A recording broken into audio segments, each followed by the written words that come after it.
নমস্কার বন্ধুরা, আমি বিদিশার দিনলিপিতে আপনাদের স্বাগত। ছেলের গরমের ছুটিতে মায়ের বাড়ি, শ্বশুর বাড়ি কাটিয়ে এবার যাচ্ছি বরের বাড়ি।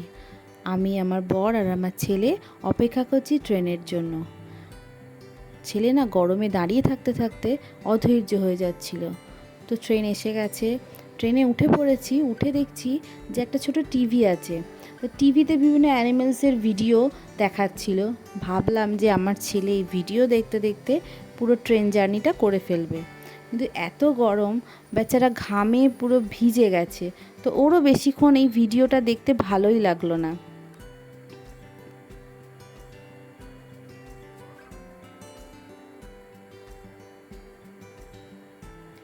মোটামুটি আমরা গন্তব্যের কাছাকাছি পৌঁছে গেছি। এবার আমাদের ট্রেন থেকে নেমে বাসে ওঠার পালা। বাসে উঠেছি, যেদিকে বসেছি সূর্যের আলোটা পড়ছে, কিন্তু বাসটা ছাড়লেই এটা চলে যাবে। তখন আমাদের দিকে আর সূর্যের আলো থাকবে না, তো গরমটাও একটু কম হবে।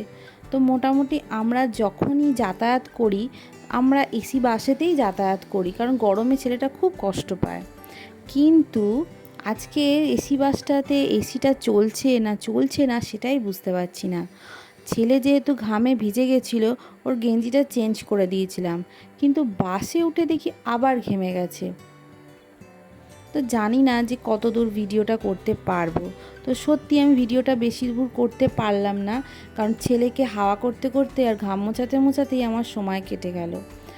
আশা করছি আপনারা ভালো থাকবেন এবং সুস্থ থাকবেন, এবং আপনারা আমাকে অনেক ভালোবাসা দেবেন এবং আমাকে এগিয়ে যেতে অনেক সহযোগিতা করবেন।